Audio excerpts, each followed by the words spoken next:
Welcome everybody. Anthony here with the Bulbaritos, bringing you a brand new live stream. And today, guys, I am proud to be dual casting the Snow versus SFS match with the legend himself, John Wick. So we're going to get through this intro real quick. We're going to hop on the Discord call. I got a couple of things I need to hammer out while we're talking with John. We're working on the Wick wheel right now. So if you have sayings that come from the John Wick movies that you would like him to say, post them in the chat, guys. I'm going to make him a Wick wheel where when we hit certain like goals, he's going to have to incorporate some of those sayings into the cast itself. Should be absolutely hilarious. We are also going to be doing Wheel of Failure for every increment of 10 likes that we get on the video. So it should be tremendous. So for those of y'all who are new to the stream, ladies and gentlemen, I am Anthony. My wife is Marisa. We are the founders of the Bulbaritos. And guys, we are variety streamers streaming mobile games such as Rise of Kingdoms all the way to first-person shooters such as Call of Duty and everything in between. So if you like that kind of content, definitely consider subscribing to the channel. We'd love to have you. Smash that like button. Lets us know that you love our content. It also gives us the opportunity to get our content in front of others that may potentially love our content as well. And don't forget to hit that bell icon. Select all so you get notified every single time we go live, ladies and gentlemen. And if you have a good old time hanging out with our community and the Burrito Gang, definitely consider hopping on our Discord, guys. I will post the link in our live chat. It is also in the description below, ladies and gentlemen. Come hang out. We have over 100 kingdoms being represented in our Discord already. Looking to grow it. Looking to grow the audience. You love to see it. Kip Evans, welcome to the Burrito Gang, my friend. And ladies and gentlemen, if you're looking to support the channel or become one of our thick burritos, which our group is growing real thick. We launched the membership for the YouTube last Friday. We already have 16 members already, exclusive perks, all that kind of stuff. So if you would like to support the channel as well, there is the link for that. Enjoy those sweet emojis that we are going to be popping all stream long, ladies and gentlemen. So I hope that y'all are ready and as hyped for the ride as I am. It should be absolutely insane. Today's matches, everybody's going to be casting this bad boy, but guess what? There is only one John Wick, baby, and we have him on here today. So ladies and gentlemen, ooh, look at our Pooh Bear sneaking in through the back. You want to wave to him, Boo Boo? There is the other part of the duo. What? They can't even see you. Boom. Pooh Bear, Winnie the Pooh Bear. Oh, she didn't dance. Dang, I almost got her dancing. She usually dances. Look, it's just a bear in the woods back there. Look, just a bear chilling out, just hanging out in her natural habitat. She had a long night. Let's say a little rough, a little sippy. It turned into some folly. No, she didn't fall. She was good. But ladies and gentlemen, I hope y'all are as excited as I am for it. We got about 25 minutes. We are gonna poke, prod. We're gonna examine John Wick and analyze and ask him questions about the last match. It won't be super analytical, guys. We're not going to give away strategies and stuff like that, but we are going to talk about what we expect from this kind of match, keys to victory potentially between these two teams, who he would like to see in the finals personally, stuff like that, guys. So yeah, I'm going to flip over the screen. We're going to go to the intermission screen. That way we can see everything. And yeah, guys, we're going to bring in John Wick. Don't forget, guys, put it in quotations, but put your John Wick quotes in the chat so that I can copy and paste them into the wheel. And then when we get 10 likes, we're already at 10. We're going to have him start spin-a-roo, baby. Spin-a-roo. We both have spins now. So, all right, let me switch screens, and then we're going to bring in Mr. Wick. All right, there we go. Give me 1 second, fam. Let me bring Mr. Wick in. Mr. Wick. Let me see. Let's see where he's at. All right, I'm in here. Let me send him a message real quick.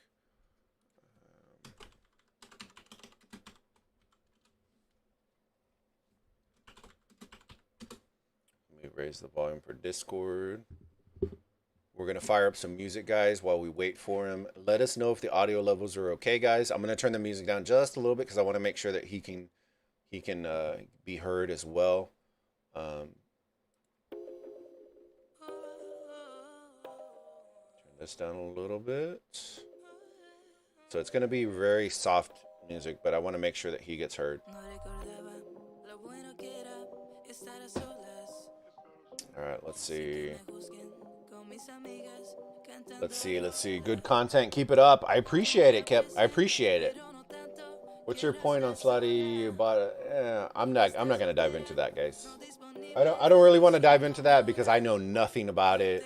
I don't really care to know about it. I just think it's one of those things. I don't want it to retract from the good content that we're trying to put out, guys. By talking about, potential gossip, stuff like that. I want to give praise to the teams that are right now competing to get into the championship match. That's what I want to see. He shot my dog. John Wick saying, yeah, Riri, I have that one on there. I think it was, I saw somebody put it and they killed my dog. I killed them all.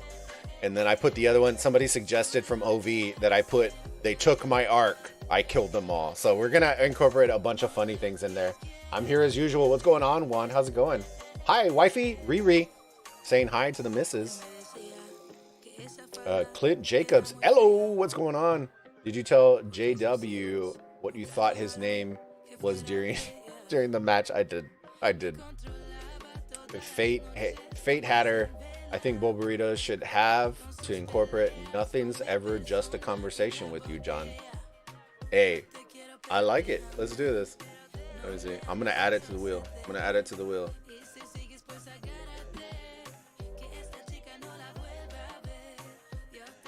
I'll add it because then if it lands on the wheel, then I'm gonna say it. Titch says, "Hey, Mrs. Bulba." Oh man, you got a lot of fans out here. Ooh, she hit the chat. There you go, Mrs. Bulba in the chat. Ask John Wick if they use 50% army. Hello. What's going on? Hey, everybody. Introducing y'all to John Wick. If y'all haven't met him before, we did do our first Raiders of the Ark episode yesterday with John himself, but he was excited. He wanted to do some art casting, and I was like, hey, let's do it. Let's have some fun. I told him to grab a beer, chill, hang out with us, have a good old time. And I do have a beer on my side. Ooh, we going to get yeah. Well, I got a Pooh Bear in the background over here, so yeah, there you go. But yeah, man, I'm so excited. Can you let me know, guys, in the chat if the audio works okay, and then continue to keep sending me sayings, guys, because we already have a wheel spin already.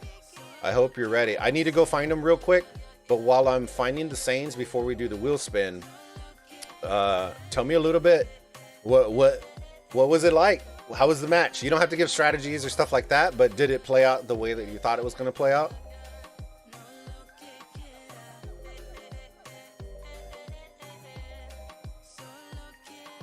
Did we lose him? Oh no, he muted himself. John, you're muted, bud. Oh, sorry. No, you're good. You're good. You're good. So yes, the game was amazing. I think we've done close to zero mistakes, and just Rose played extremely well. They were so strong on buildings. They were always pushing, always being aggressive, which is surprising. I think the best defense is the offense, so I think they did a great job overall. The only thing is that brought us to the victory is that we essentially out-arced them. Yep. So we took all 3 arcs, and the provision score was almost equal. They had couple thousand score more than us, I guess. And they did a better job on the occupation score. For the rest, I think was pretty much, it was a fun game. It was the first arc was the toughest part of the game. Yeah, that was one of the things that we were looking at, because we were saying that it was well played by OV, because y'all essentially did what happened with HKL. We all sucked them so hard into the middle that literally at large chunks of the match, nobody was rallying anything. And that it's very interesting. And I keep telling everybody, I think that's a side effect of Zenobia, because so many people are having issues taking her out that they're just like, you know what, let's save all our rally marches that would normally swarm, send them all to the middle. And then now nobody's rallying anything when the arc spawns, and they're just full sending to the middle. So it becomes who's better at the mid game. And I was showing y'all, you know, the amount of marches coming to them, it was just insane. And so that was one of those surprising things that we talked about. I know we talked about, I'm scrolling up in chat because I'm trying to find the topic, some conversation that we brought up in chat. Let's see. It was, I know one of them was about Zenobia. I think we touched on it a little bit in the Raiders of the Ark, but Zenobia, for those of y'all who missed the match, what's your kind of opinion on Zenobia getting introduced midway through the Osiris League? I mean, my opinion on her being introduced so late in the tournament is, of course, very negative, because this affects the gameplay so much. Of course, us being competitive in Osiris League, we saved gold sculpture, so after the first MG, all the garrison leaders had her already maxed out. But for the smaller teams, and especially for the teams that don't get to unlock her during the tournament because they are in the later kingdoms, it's a mess. I mean, it's not fair at all. Rose had Zenobia, we had Zenobia. It was a fair match on the commander standpoint. But overall, I mean, I love the commander, but I think Lilith should really look into this a little bit more, being more careful in introducing commanders midway. They did the same in Season 1, introducing Vuzetians. We didn't have the force to max Vuzetians. In fact, in the finals, we used just one Vuzetian.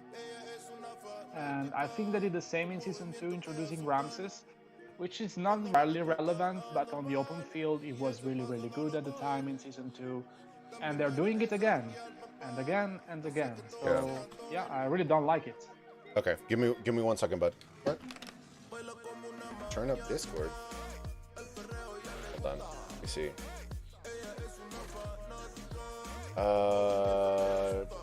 My dad's on Wick.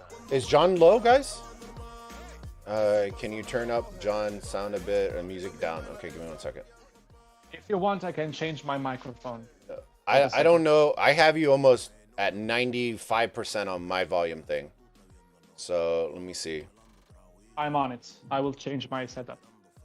Okay, give me 1 second. Yeah, I have you almost blasting on my thing, so I don't want to turn it too up because I don't want to start cracking, the mic start cracking and stuff, guys.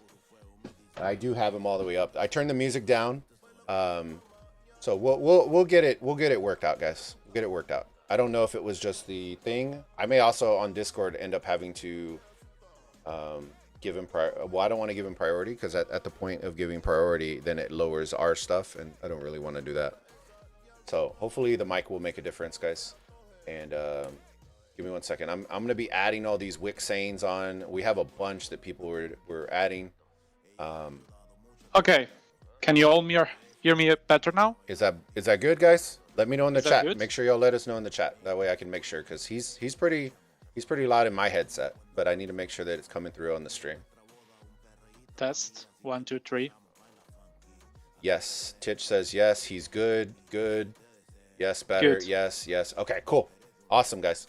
Yeah, the problem was that I had this noise cancellation headset on me. I gotcha. Because I used to play with the noise cancellation while I'm playing the game. Yeah. With my iPad. Yeah, yesterday somebody asked me about the setup for the Osiris League.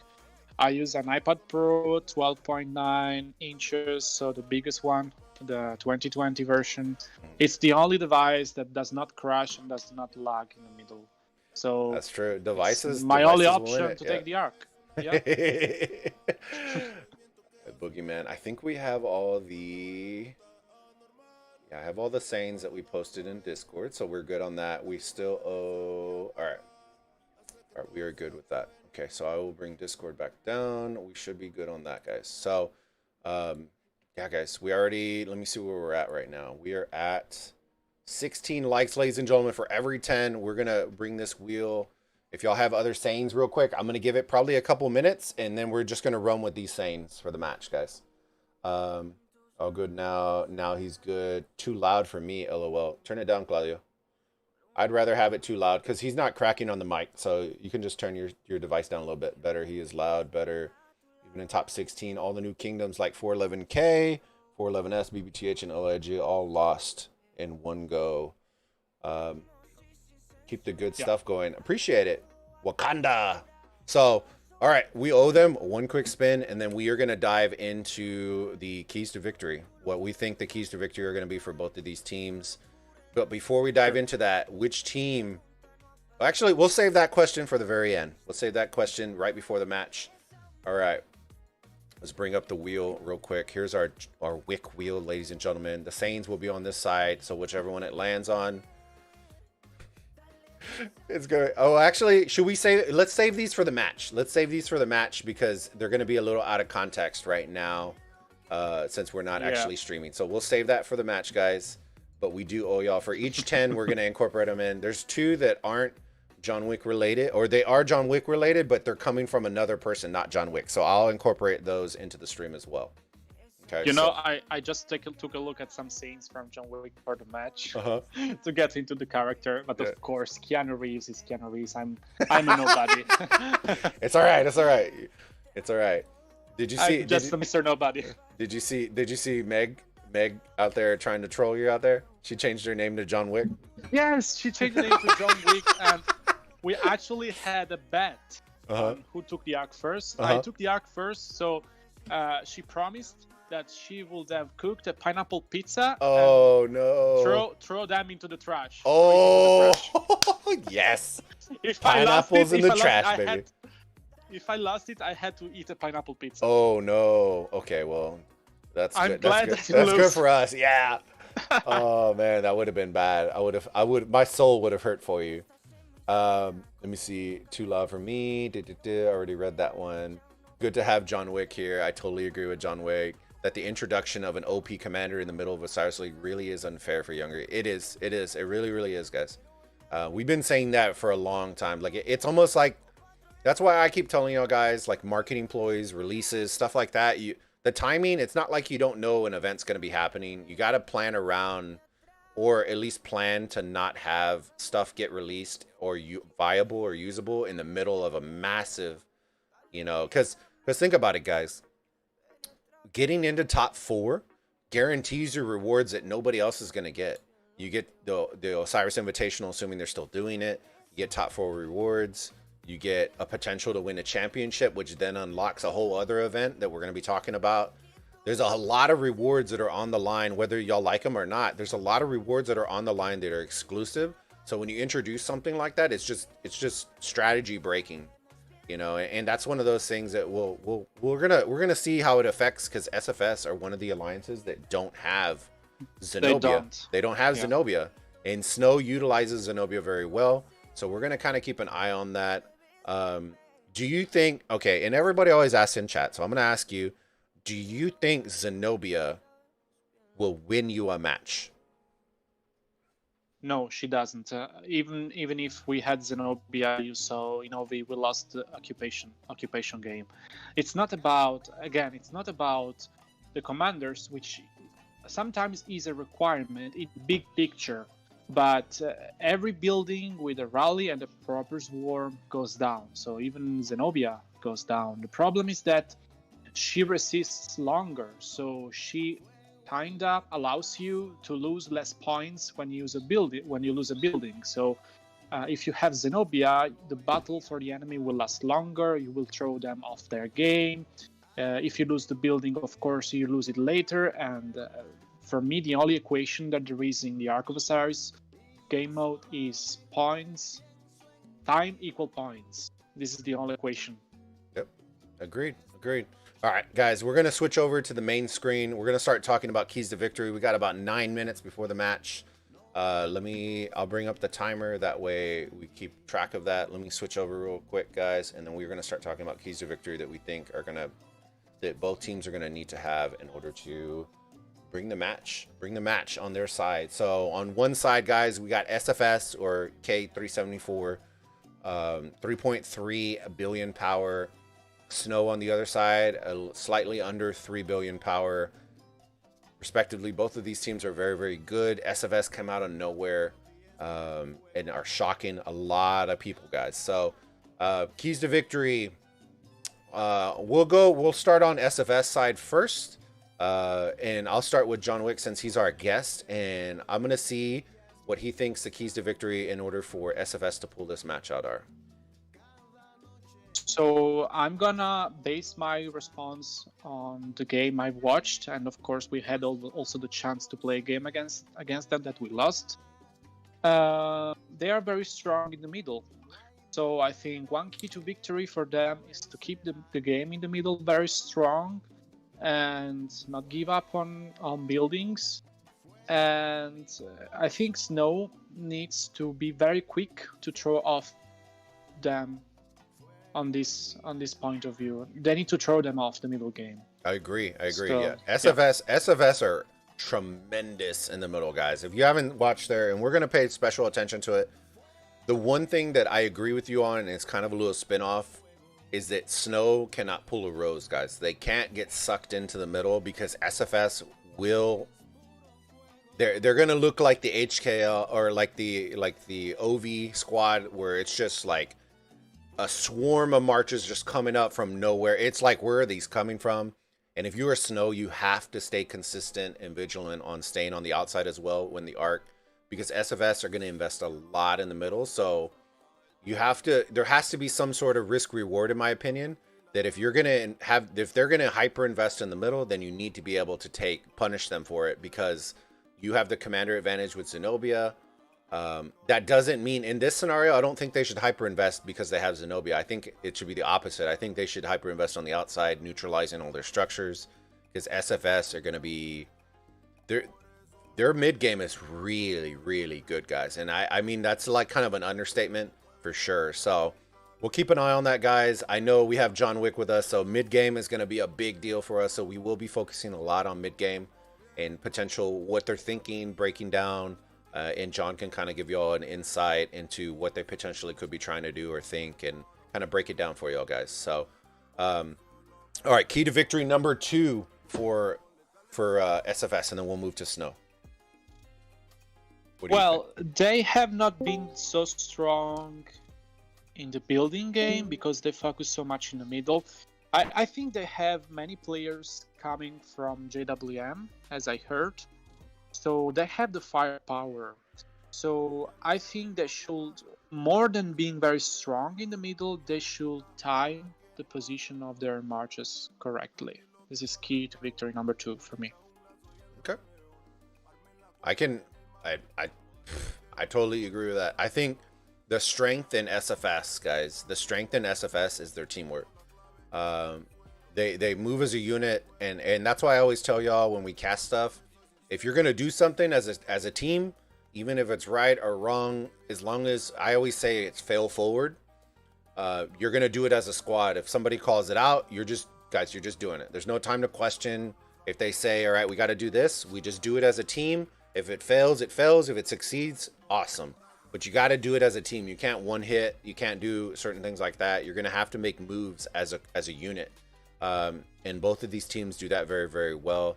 SFS just does it very, in my opinion, they're hyper aggressive. They're very similar to OV in that aspect, where they're very aggressive even outside of the arc times, on structures, on moving forward. I think we're going to see them push up really fast on the Snow, similar to how Rose tried to push up on y'all to get the first occupation on the bottom side. I suspect SFS is going to do that on both top and bottom. But the difference is they have to do that because they're going to have to counter strat against Zenobia. So that's just my opinion on that part.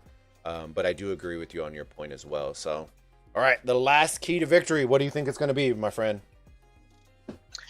I think last key to victory will be the end game, so provision. Okay. I think Snow have been really, really strong in provision game. You can see they won the game against JWM, not only because JWM made some mistakes, so their victory is not to be does not lead necessarily to JWM's mistakes. On the opposite side, they have been gathering monsters. Snow has been a gathering monster. So I guess against JWM they pulled off 12k or something like that on provision score. Yeah, it was. Which I think is very, 11, very high. I think it was 11.7. I think it was. So it was pretty close. Yes. Yeah. And so I think if Snow keeps the game up without sacrificing too many marches, and or SFS counters these, we need to take a close look if they are killing gatherers, if they are gathering in the very beginning and the mid game, what they are doing. I think this is key to victory number 3. I completely agree, guys. I think that the difference, and I tell everybody when we're casting, I'm not talking like top 512 guys. I'm talking like top 16, top 8 type teams. Provision, there's a whole other strategy to provisions, guys. They have a strategy inside of the strategy for just provisions, because as you'll see, provisions play a massive role, guys. Like, you can't sleep on it. Even last match with OV, the idea was for them to keep it close. I don't think SFS are going to out provision Snow. I don't. But what they should be striving for is they should be striving to do what OV did, which is keep it close. Because by keeping it close, you then highlight the key that we were talking about mid game. If they can capture more arcs, then that provision score, even keeping it 2K, 3, keeping it somewhat close. You can't do a JWM where they lost by like 7,000 provision. Like, you can't do that. You just got to keep it close if you're SFS.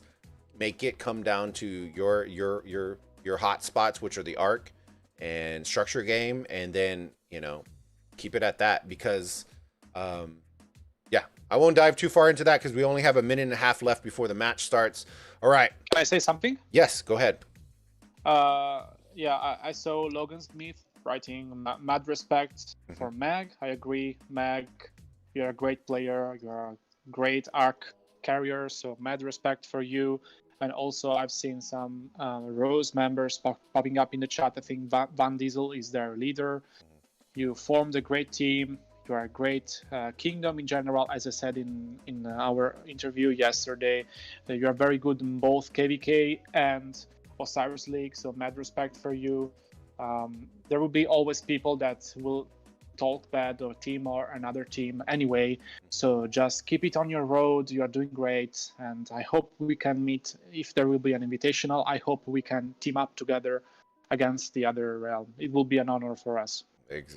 Guys, y'all love to hear it, guys. Y'all love to hear it. It's all love here, fam. It's all love, you know, and that's where we're gonna keep it with the Burrito Gang, guys. All right. So we're here to cheer on these other two teams. We're gonna have a good old time. Grab your beers, grab your juice boxes, come hang out with us. And ladies and gentlemen, before we hop into this, we got 20 seconds. I'm gonna ask you, who do you have winning this match, and by what margin? So for a sympathy standpoint, I'd say I love Snow to win because they represent the underdog. But I kind of also want SFS to win, to have a rematch, so I don't know. And I honestly am not able to predict. He's playing the fence game. He's playing the fence game. I love it. I love it. I got SFS, guys. I got SFS taking it because of the arcs. I mean, the game is changing so much, and it's crazy how these teams adapt from a game to another game. So their strategy may be completely different, as we did against Hong Kong Legends and as Snow did against JWM. So I cannot be 100% sure of who will pull out this match. All right. Well, you heard it there, guys. He predicts nobody will win this match. No, I'm just playing. I'm just kidding. So I have SFS winning just because of the arcs. I think the arcs, and they're going to keep provisions tight. So I have SFS, guys. And all right. The last question. This was the one. Yeah, this was the one that I was going to ask you before, but I wanted to wait till the very end. Which team would you like to see in the championship? Like the one that you want to be facing? Maybe not necessarily by the score or who's going to win. Just which team would you like to face off against? In my bracket or between these two teams now in the semifinals? For the championship match, who do you want to be up against? Snow. I'd love to face Snow. There are some great people there. I know some players there. It will be very fun to face them. So yeah, I'd say Snow. I'm rooting for Snow. All right, here we go. We can see already a different approach in the teleporting style. Yeah, look, SFS already fully in there. Snow, so yeah. Snow, it might appear to y'all guys that they're porting in slow. For those of y'all who are new to Arc, all they're doing, guys, is they're utilizing their time slots. They're porting in according to where they need to be positioned on the field. Exactly. And so they're taking special care. I know Snow, they're going to be in Discord. They're all, you know, row 1 port in, row 2, and that's what you look for in your organized, your your great teams. They're hyper organized, so should be fun. Should be a fun one.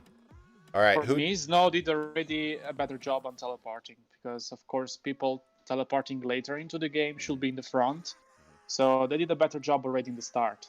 Okay, so which side do you want to start off, good sir? Which side do we want to see the breakout for? You decide, my man. Oh man. We're gonna convert this. We're gonna convert this kind gentleman. We're gonna convert him. He's gonna be, by the end of the stream, he's gonna be like, all right, let's go to this structure. Let's do that. We're gonna get him there. We're gonna get him there. Don't you worry, Burrito Gang. I haven't seen the SFS break off, so I'm gonna stay on SFS side. I know we've casted a ton of Snow, so Snow, we've seen a lot of their stuff. We are gonna flip flop both ways. But I want to see what SFS does and if they're going to come really aggressive, which is what I'm interested in seeing. So, GG's, good luck to both teams, ladies and gentlemen. Hopefully you'll enjoy. Yeah, hopefully you'll enjoy the cast. And all right, so John, I know that you focus primarily mid. What kinds of marches should we be looking for from our mid players coming out of the break off? Usually, of course, AOE, debuffer, buffer.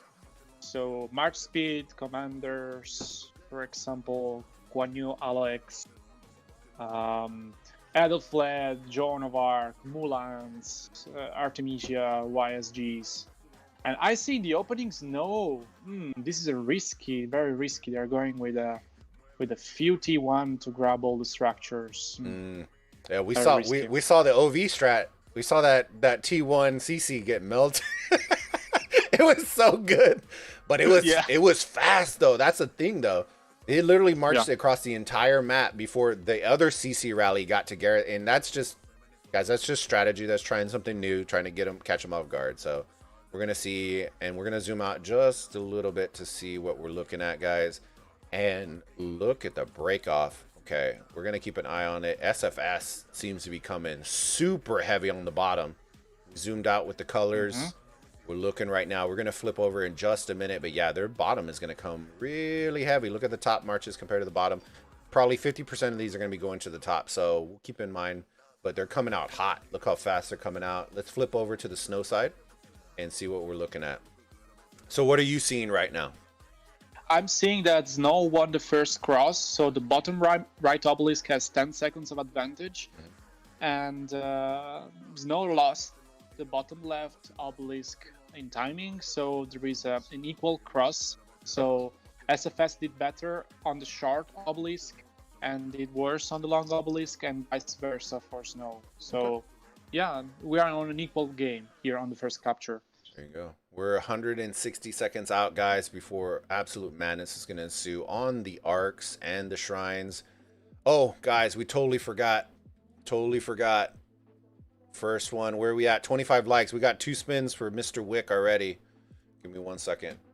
Oh no! Yeah. Snow is at 29 players facing 30. This is bad. Uh-oh. Oh no. And the time's already started, so somebody should have ported in already.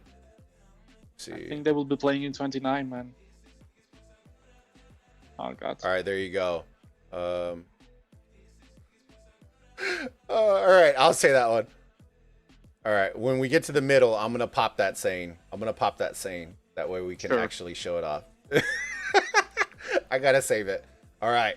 So they are, John was pointing out, 29 to 30. That's actually, they should have backups already. So the fact that a backup hasn't hopped in and we're already 7 minutes in isn't, look, we got an obelisk. Let's see. Do we have anything? No, they're just running to touch it. See, SFS hitting with the CC. We got an Attila garrison. They're going to try to swarm this Attila on the bottom side Snow obelisk. I don't really think that's going to work. I see a YSS. You see a YSS on the bottom? Now I see an Attila, yes. Okay. If you notice, they Snow arrived with the rally to protect the obelisk right before SFS was about to hit the obelisk. So it was really, really close call. Okay. Sky altars and shrines opening up in 70 seconds, guys. Here we go. 5 extra teleports. Divine Aid already getting popped. We're going to go look. Let me see where SFS is playing very defensive, guys. This is very interesting. I'm looking on their side of the field. They haven't really pushed up. They haven't pushed up. They haven't. And just like that, look, Snow's coming in. They're barely getting to their desert altar with 50 seconds left. We're going to see where the war is going to ensue here in a minute. Yeah, they're playing hyper defensive, guys. SFS are just sticking by all their structures. And yeah, everybody's just playing very defensive. I think a lot of people, after watching a lot of the streams, are a little nervous about losing first occupations now, because we've seen a lot of top 8 teams already losing first occupations on altars. Yeah. And Snow used Divine Aid about 30 seconds later, comparing to SFS. Mm-hmm. So this is a good point to highlight. They were a bit slow on this. I think they're both coming still out. 29. I think they're both coming out a little slow. I don't think that the extra player will start showing a massive difference until you start going mid, where you're going to need those 5 marches. Make a big deal, guys. Just like that. There you go. Structure game. There you go. We're looking top side. Look top side. Yeah. Sky altar. Snow pushing up super hard. Or no, that's SFS. Oh no, Snow got it. Snow got it. Snow. Yeah. Not the Sky Altar. They should just go inside the building. Don't fight in the field. Just fill the building. Keep the building as long as possible, so your march will be killed. You will go back. Oh, I see Hidaro Shinakara with a YSS. They will switch defense. Good move. There you go. You're like 1 second faster than us. I love it. Because I saw a Saladin and I was about to cry. If they step up their reinforcing, they will get the first occupation. If they step up it. We're going to keep our eyes on this, guys, because this is the one building getting contested right now. But it appears SFS have more marches here. Yeah, there you go. We just switched off. 3-minute countdown. If you're SFS, man, all these marches are already disappearing. They're going to the middle. Look, here they go. I wouldn't do that with a Charles garrison. If there was a Zenobia, maybe, but there's not a Zenobia. They should, if you are Snow, I think you should just be reswarming this back down with the Charles.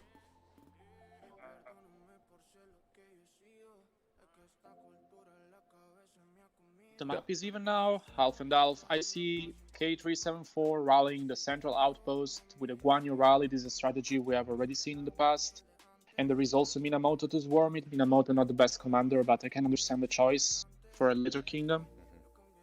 Now, let me ask you this. Do you find that utilizing that amount of troops to take an outpost is worth it, though? See, I've seen rallies on outposts, but usually they disband. And then that's the way people are reinforcing the middle, is just by setting rallies to go to outposts and then break them off and come mid. I think that's a waste of troops, in my opinion, sending it to an outpost. I mean, I can only agree on this just because of one reason. We must remember that rallying an outpost, you can do it just with 500k troops. So there will be the rally leader, unless they split exactly different. So you have a preset with 250k troops. Because if you need to disband that rally, you will find yourself with a very, very, very weak march in the middle. So yeah, it's a bit of, I mean, you are not using 2 marches at their full potential. So I think for me, it's a bit of a waste. Yeah. Yes. All right. Charles is still holding on to this Sky Altar for SFS. So we're keeping an eye. I'm going to flip over. I think it may end up holding up. We're going to keep an eye on that one, guys. We are 4 minutes out from the mid game, and we're going to flip over. We got a Theodora primary on the Desert Altar top side for Snow. Very interesting. But they're swarming out. Look, and you should see it. They're having to use, now keep in mind, guys, like we said before, SFS do not have Zenobia. So you're going to see different garrisons for SFS.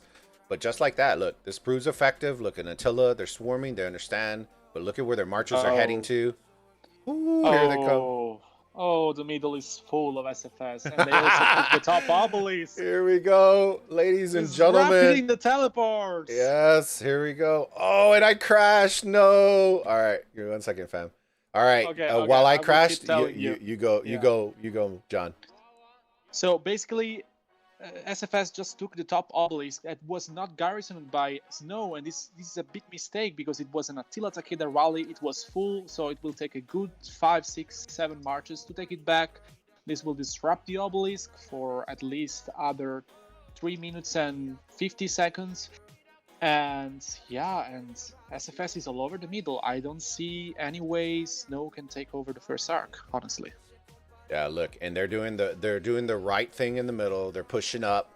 They're on the opponent's side. And this is what I always say that y'all do very, very well. Y'all don't overextend in OV, because then they're going to try to do exactly what Snow's trying to do, where they're just going to march all the way around these marches just to get to the center as far deep as you can. Because when those skills start popping and the madness starts ensuing, the last thing you want is to be popping a skill on 5 marches when you could be popping it on 30, you know? So that's, and just like that, look, they drew him back out. You see Snow coming in through the top side, trying to bring him in. I would have just kept hugging the mountains right here. I wouldn't bring him to the middle. All you're doing by bringing them, clustering them up, is you're just going to benefit SFS on this one. Yeah, agreed. Both teams. I mean, it's 2 minutes to the arc, and I see very few marches of Snow rolling to the middle. Maybe they have been a little bit, their morale is a bit down now because they are already all over the middle, but I think they should try to push. Yeah, I think they need to split them. I think what they're doing right now is a good play.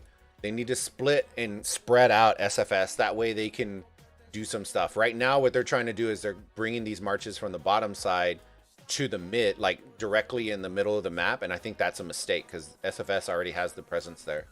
But yes, sir, they're gonna adapt. We saw OV in their in y'all's match adapt as well.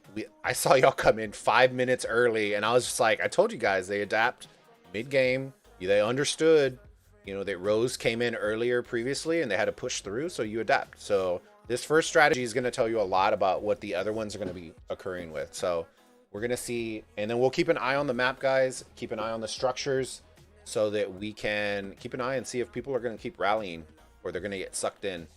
So we'll keep an eye on that. Yeah, I mean, there are, commander-wise, I think they have been very diligent, both of them. I see few Richards from Snow, and I cannot really understand why. But I see all the right commanders. I see YSGs, I see Edelflets, I see Saladins, I see Williams, I see Constantines, Guan Yu's rolling, and yeah, Snow is gaining some territory. They knew they had to push, but I think 374 has an advantage in number-wise, but they did the right thing. They split them up. This is a good move from Snow. Well, John wasn't exactly the boogeyman, but he was the one they sent to kill the fucking boogeyman. You know what I mean? Yeah. Virgo. YOLO to that saying. YOLO to that saying. All right, here we go. We got 11 seconds, guys. We're gonna pop our second one. Let's see if it lands on a John Wick, so he can try to incorporate it into his cast already. Oh man, look, Fate had her. All right. Yeah. Virgo says to his son after he steals John Wick's car and kills his dog. Oh shit! All right, here you go. Here's your spin. It says nothing ever, just a conversation with you, John. Oh no, that's me.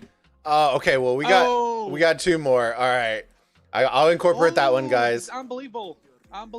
Daniel grabbing the arc from SFS, but grabbing the arc on the wrong side. It will take 15 seconds now. On their side. I was actually gonna tell you that as well. That's one of those things I was gonna ask you about. Does it make that? I always say it does, but does it truly make that big of a difference grabbing the arc at a specific location?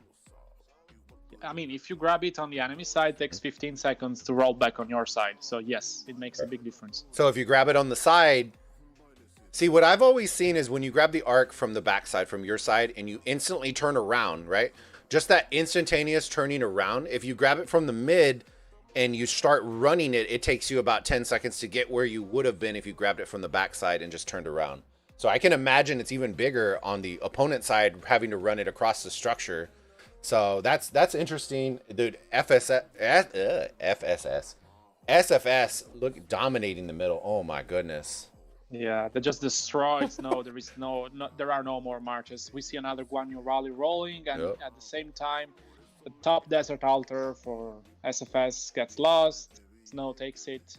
It's a good move to balance a little bit the 3,000 points that SFS is gonna put in the bank very soon. But yeah, they're gonna be behind by about 2.5k points. Well, John, nothing's ever a conversation with you. Sorry. Oh, y'all are. Oh man, this was a terrible idea. Who thought of this? Who thought of this? Oh man. All right, we're already at, what are we at? 35 likes. All right, let me get to a structure fam, and we'll do another spin. And Snow out here on the sky altered bottom side, swarming down the Charles. And this is what you're gonna be seeing, guys. You're gonna see a lot of this because they don't have Zenobia. So you're gonna see a lot of Charles. You're gonna see a lot of Theodoras. You're gonna see all that kind of stuff today. What do you think about? What do you think about Snow's war on the Shrine of War? I think they're doing good. They're using I guess an Edward with. Let me see the second who is. I think it's an Artemisia. On Can you see the that? on the which structure is it? On the Shrine of War, they are swarming the Shrine of War. Shrine of War. Okay, so they have their Charles. You see, nameless. See, I just don't like the pairings that they're swarming with. So I've seen like when a lot of the really effective teams, in my opinion, that are very good at taking structures of OV, 1AVG, those teams that do it, I see a ton of Guans. I see a ton of very specific pairings that are very good and tanky at swarming, but still pump out a lot of DPS. So that's interesting to me. That's why you're going to see a lot of these snow faces, the sad faces. We'll pop those in the emojis, guys. Pop it in the chat. Sad face, crying Bulba. But you see that a lot because they're bringing cons instead of bringing Guans. So I think the swarm pairs are going to make a massive difference in that. That's just coming from experience and commander availability, in my opinion. And Snow doing amazing on the structure. You can see the Sky Altar they take the Sky Altar from SFS on the left side, and they already have a YSS inside, so you know that the Sky Altar is gonna stand a lot. They might even be able to capture it. This is great. Fate Hatter with the $5 super chat. John should have freshened up on his script before the wheel game. All right, here's your. I don't know if you have the stream up, so here's your saying. It says walk a mile to avoid a fight, but when it starts, don't back down an inch. So you're gonna figure out. Here, I'll post it. Do you have the stream up or the chat? If not, I remember it. Okay, there you go. So we'll figure it out. We're probably gonna go mid. Mid will fire up back in about 7 minutes, guys, and then he will do his best to incorporate it in. It's a little bit harder because he has to remember it. It's walk a mile to avoid a fight, but when it starts, don't fall back. You love to see it. You love to see it. All right, let me see.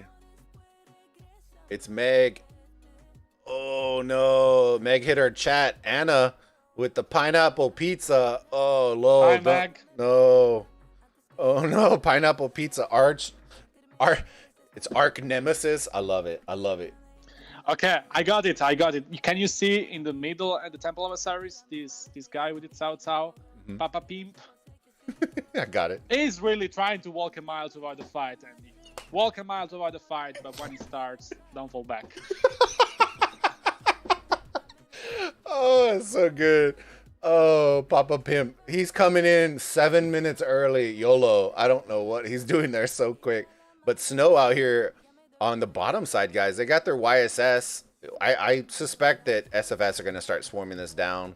But Snow is holding it, guys. Snow is holding it 40 seconds before they can start getting a couple ticks on it, which should help. SFS are leading, though, guys, by about 2,000 points. And that's after they capture the first arc. So keep that in mind, guys. That first arc was worth 3,000 points.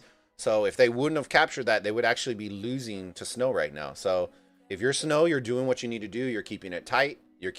That's how I feel Snow is going to win this, by keeping it tight and winning through provisions if they're going to pull it out. But if I were Snow right now, I would go all into the middle, because you're sure that SFS is going to do in under a minute. They just use Divine Aid, good, so more people will be teleporting in. They're a bit late comparing to SFS, but if they teleport people in and go all into the middle, they have a shot. Agreed. Yeah, I think Snow's mid game is good, but it's not great, and so that's why I like the fact that they're neutralizing a lot of these big point structures, which I think is going to help a lot. Mike Dumont with the $5 euros. There it is. 5.9. No message, but thank you. I appreciate it, Mike. Appreciate it. We got an El Cid Garrison on the Snow Obelisk on the top side. That's interesting against an Attila. It's changed. It's a Charles now. It's good. Dude, good look at this. There you go. Look, with his iPad Pro outdoing me. I love it. I think they should leave this Attila to the red, so it just sits there for a long time, and they will have 5 marches just sitting out of the game. Don't touch it anymore, guys. Don't touch it. Don't kill him. And we see Attila's against Theodora's primary on top side at Shrine of Life. Altars are starting to get sworn, but look at what they're doing. Even with Theodora as garrison, look at what SFS are doing with their marches, guys. This tells you it's not just about Zenobia. It's about your game plan, your concept, your proof of concept, guys.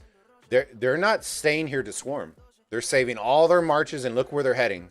On top side, look at where all the marches are coming. They're all flooding to the middle now. On both sides. They're both collapsing on both sides, top and bottom. You can be scrolling and look. This is what I mean, guys, by the strategy for mid game. Crucial. So if you're Snow, you need to start rallying some structures, time it up correctly. You should already be launching rallies to those structures so that even if they do grab this arc, the points per minute game is going to flip flop. So that, and just like that, look, we were talking about it. Look at the points per minute. Yeah. And you see all these marches from Snow that just grab the Desert Altar on the right side. They are just heading for the Shrine of Life. And I think this is not good. First of all, because there are more than 10, so inevitably some marches are gonna roll around the building without attacking. And also because they could go to the middle and proceed SFS. Yeah. This is a double mistake for me. I totally agree. I also don't like it because the structure isn't really worth that kind of points. Now, if you're rolling to go knock down like the Desert Altar or something like that, that's your highest scoring structures, then I would agree with that play. But for a Shrine of Life, I don't think it's worth the investment, guys.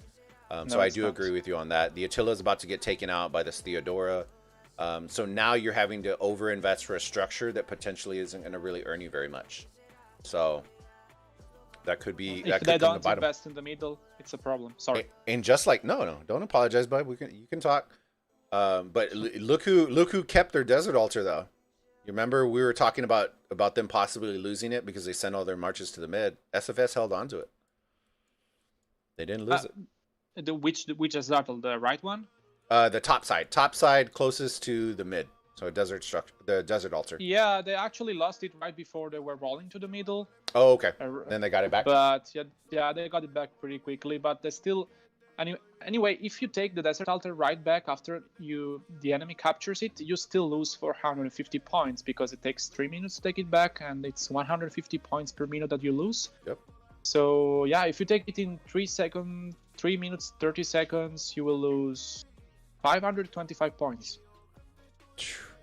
And the guys, those are going to start, racking up over and over. That's why we always say first occupations aren't going to make or break, guys, but they definitely don't help. You know what I mean? You're just putting yourself in a deficit that you don't need to. So we're going to see SFS out here doing work, though. Look at this.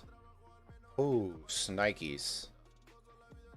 In the mid game, they're already starting to the epic standoff like we saw with OV and Rose. The stare down is starting to ensue. Yeah, they're late. Snow is late. They're about to grab the Shrine of Life on the very top right side, and I don't know what will be useful to. Yeah, they just got it, but yeah, they're late. I think if you're Snow, I think on this regard, I would bring all those marches and I would start swarming out the Desert Altar that's right below, because then you're neutralizing and that points per minute is going to get real lopsided. Even if SFS capture this arc, the points per minute is going to start stacking up real hard. So we're We're going to keep an eye on it. Right now, they're open field fighting around a structure that they own. I wouldn't necessarily... I would just focus on neutralizing, in my personal opinion, because this structure isn't really worth it. I think SFS just got themselves the second arc, because even if they walk right to the middle, it will take about 35 seconds for them to go to the middle, and in the meanwhile, while they're working, SFS is gonna neutralize all of their marches like they're doing right now. They just got themselves another 3,500 points. Yep. And just like that, look, the bottom side Sky Altar about to get lost by snow. But look at the marches, what we were talking about, guys. Guans, Chandras, Attilas. The marches that they're swarming with are very, very tanky, but still pump out a decent amount of DPS. And that's typically what you're going to see, especially against the Charles. If this was Zenobia, this would already be chalked. This would already be chalked. And we're seeing skills getting popped already in the middle. We're going to the middle, fam. We're going to the middle. Let's see what's looking like. It's an SFS show. Yeah. I mean, they're gonna get there. Oh, they are even late. Yeah. I mean, they're not gonna play like JWMD. They're not gonna keep the arc because they know they are stronger. So they will deliver this arc as fast as possible, trying to step up to a 3, potentially at this rate, 4 arcs game, and they're gonna have a lot of troubles. Snow is gonna have a lot of troubles. But keep this in mind, fam. I want y'all to take a quick look. I'm gonna pop it open. Even with them dominating, like with them dominating the middle, look at what the score is right now. They're only up by 800 points. 800 points. This arc's going to be worth 3,500. If you're Snow, like I said, guys, all you're trying to do is keep this match really close. Let your provisioners put you over the top. Because SFS are really good in the mid, guys. So you won't lose the match, but they are doing what it takes to neutralize structures and do all that, so it negates the arc captures. And so that's what you're going to do. That's what you have to do in order to keep it close. Yeah, sure, but 3 arcs and provision game. I can agree. I can agree. But at the rate that SFS are losing structures, it's gonna make it a lot closer than what it should be. It's gonna be very close. Yeah. Yes. And that's what I'm saying. If you're gonna lose the mid the way that Snow is losing the mid, which, let's be real, guys, they're losing it really bad. Then you need to be dominating on the outsides and dominating this points per minute game, because if not, this match will get out of control with 3 arc captures, which I suspect SFS are going to have. All right. Oh, garrisoning with Constantine. No, it's not so bad. So they were garrisoning with an Alcid. Yeah, I think they're switching. the Sky Altar is about to go down if reinforcements is not going to arrive quickly. All right, you ready, John? We're at 41 likes already, baby. Let's see. Oh, yeah. Let's see where we're at. Let's see where we're at.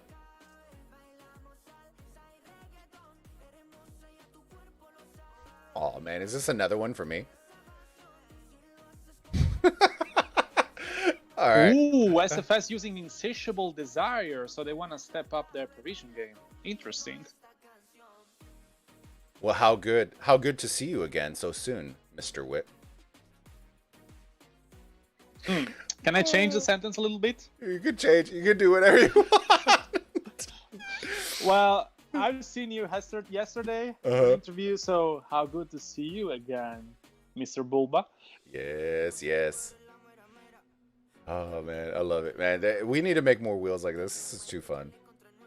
It's just hard because it's such a tight match, so I don't want to spend too much time on the wheels. But guys, that's some gold right there. I know we're gonna have Wick memes already. It's gonna be good. Guys, Snow is swarming all of the structures. Look at the blinks going all over the place. Insane. The arc capture, where are they taking it? Let's see. Okay, Are they gonna wait to the for outpost. this can to go down? I think they're gonna wait for this can to go down so they can make the outpost empty. This region will go out and they will deliver the arc. Okay. Wait for it. See, I think timing is key when it comes to arc captures. I think a lot of people they have a clear shot and they're just like, all right, insta capture. But the smart teams, I always say what they'll do is they focus on the time that it's going to take, and there you go. Just capture the arc right there. Yep. Yeah, the Richard went out, they swapped places, and the Richard is going in again, as I said. So I think the timing comes down to it. When you capture it, you don't want to capture when your entire mid team and all their marches are at 25%, because then by the time you capture it, they march back, they march to the mid. Your timing's all wonky.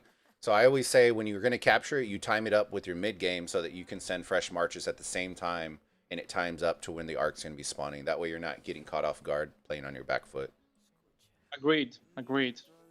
And they're just rallying back to back to back.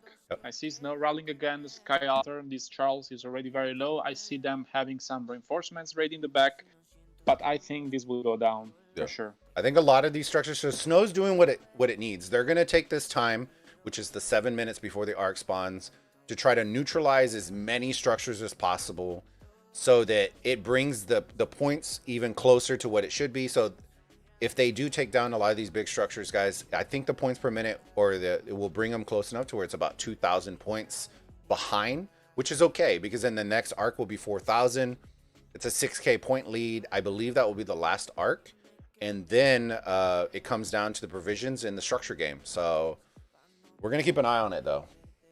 I mean, if Snow does not step up the middle game right now, there could be potentially 4 arcs in this game. And SFS might just grab them all. That's true. If there's 4 guys, that you would have to provision so, like, they would already have to be sending provisioners right now in provision for the next 30 minutes to just attempt to make up for losing 4 arcs. And even at that, I don't even know if you could do that. That would be really hard. Really hard. That's what 10.5 is for 3 arcs. What's the fourth one? What's the fourth one worth? 45? Is it still 4,500? 4,500. 4,500. So yes. they would have 15,000 points just with arc captures. That's absurd. Correct. That's absurd. And yeah, that's pretty much it. Yeah. I mean, how much? The question is, how much can you gather in a game? The highest I've seen. Spawning 3 times. The highest I've seen is I believe it was like low 13s. Low 13s is the highest I've seen, but they had like multiple people provisioning. It wasn't just one guy with 5 marches. It was 2 or 3 people provisioning with more than, one was 5 and the others were like 2 or 3 out of their 5. So, but it also wasn't a top 8 team as well. I will say that. I'd like you to take a look at the Sky Ultra on the left side where that constantly is garrisoning. They changed the garrison multiple times because after a while the garrison leader is just gonna die inevitably. But they're standing. It's impressive the reinforcement work that SFS is doing on this Sky Altar. Oh, guys, incredible. And this is proofs in the pudding, ladies and gentlemen. They're doing it without Zenobia, and look who's tanking. It just takes a little bit more teamwork. It takes more teamwork, guys. You got to be organized and you got to be ready and you got to be, like we say, look, these reinforcements are back here because they're going to reinforce. Dragon Lancer, I don't know why he's parked out there on his red bar, but maybe he's just taunting them. And SFS is going to head to the middle very soon. I already see a few marchers rolling there. And Snow is going there as well. They're a bit earlier this time. Yeah. This is a good sign.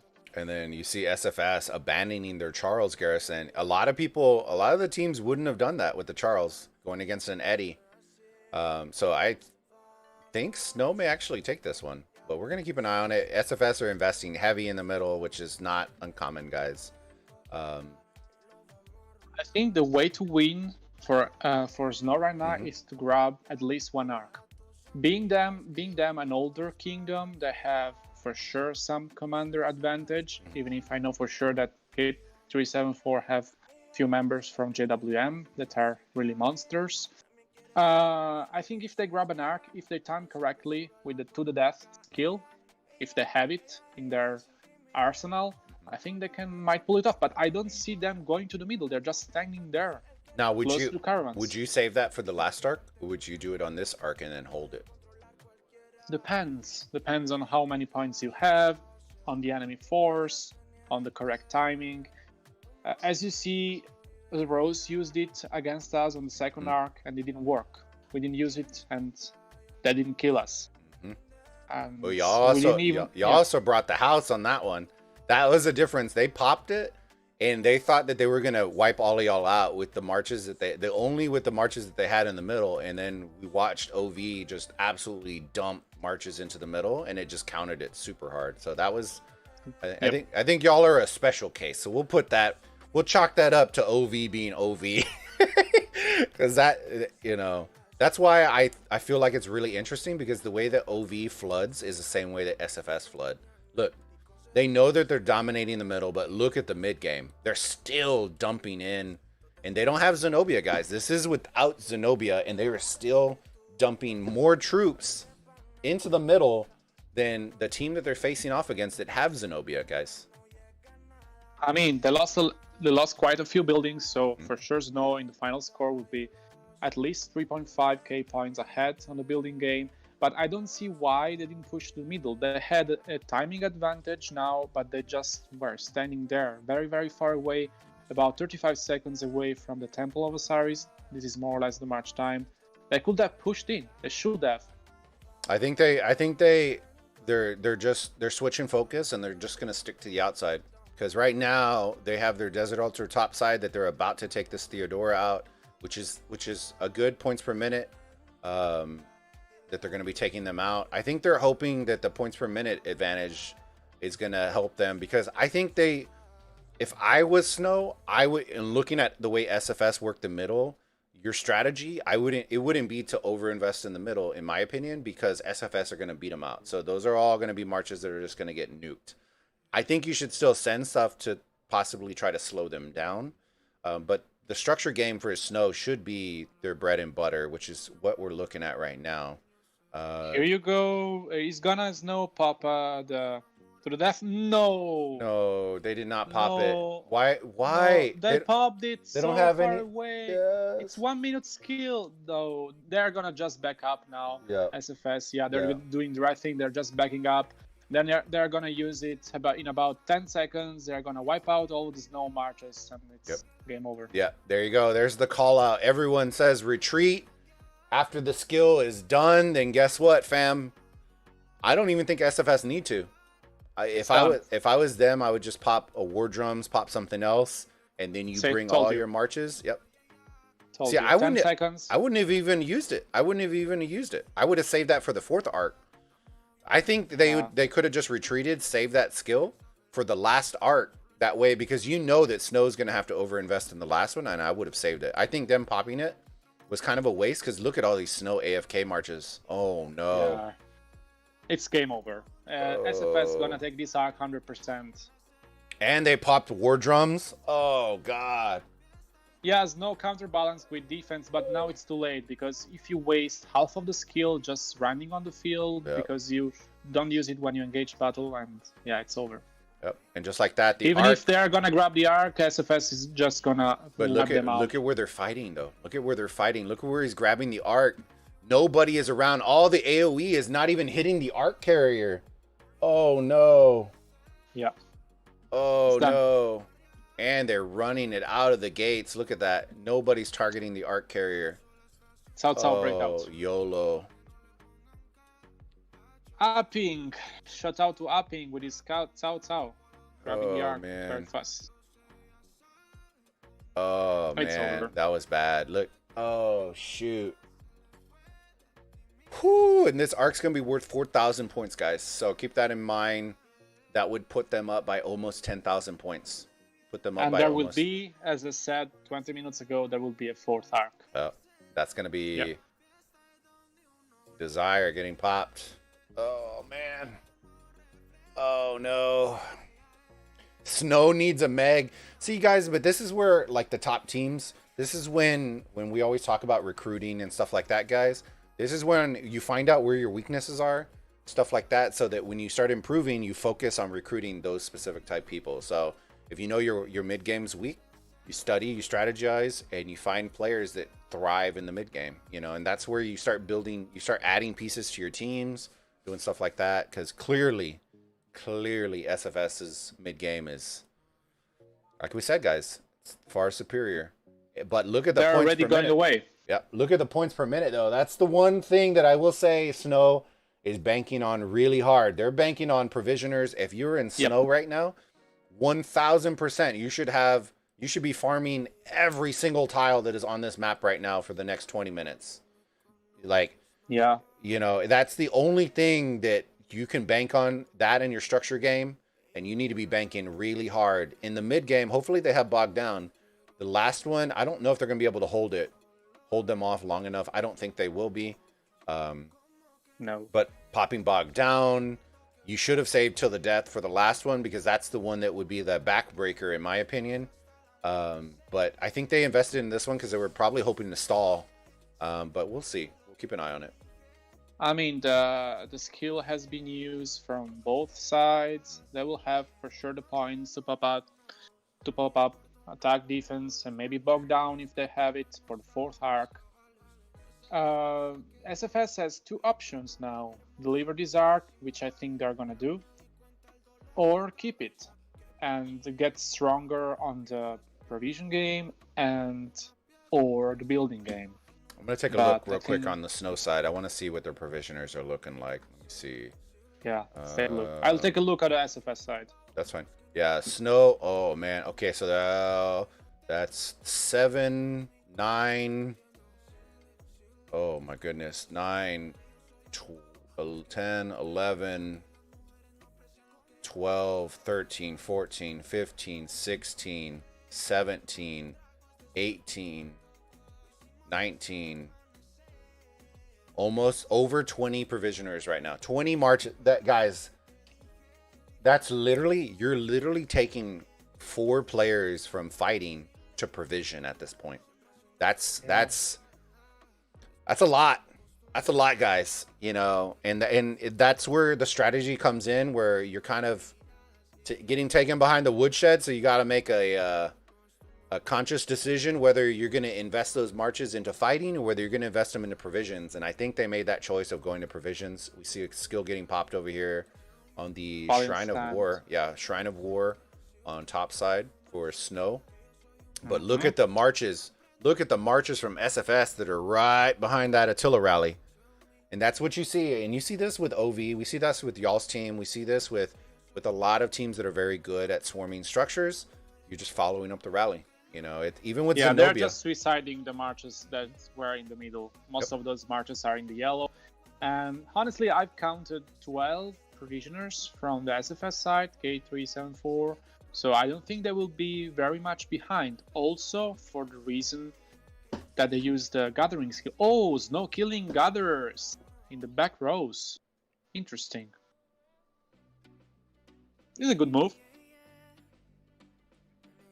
Well, you catch a lot of people off. Like, even with y'all's match, guys, we were keeping an eye on OV, and Rose had probably about 10 provisioners that were not successful in coming back to the city. So that's one of those things I always say, like, the lead provisioner, whoever's provisioning, should be making those call outs, especially with timing. They know, okay, it's going to take 4 minutes. If you're back here, you know, at 4.5 minutes, everybody should be going in.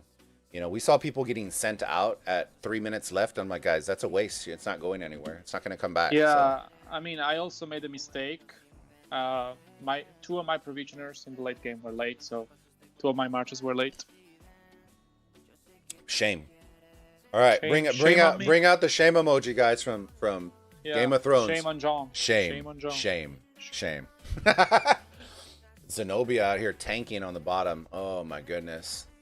The Shrine of War. But SFS doing the right job. I mean, there was 2 snow marches killing a provisioner, and as soon as the provisioner dropped to the red, he pulled the march off the tile, and he died off the tile. Yep. We've got a Ramses garrison on the Sky Altar by Snow. Oh, YOLO. On the bottom side. Oh, no. But SFS just lost the Sky Altar and the Shrine of Life. Well, it's gonna be down to the nitty gritties, guys. They're still down by 7K. The arc's gonna spawn in 5 minutes. They'll give them about 9 minutes to capture arc. That's plenty of time for SFS to capture another arc. And just like that, SFS take back their Sky Altar on the bottom side. So they're doing the right play. They're trying to lower the points per minute before this arc spawns. Isn't Snow going to the middle? I see a lot of marches standing at their Shrine of War.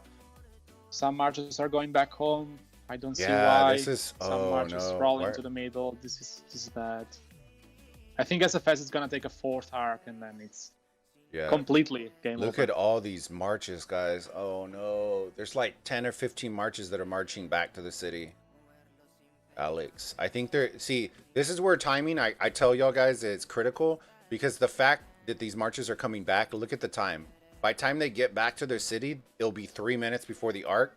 And then it's going to take them probably about 2 minutes just to get to the middle. So they're going to be coming in late when they should be coming in early. And that's the problem. And just like that, look at SFS already flooding the middle.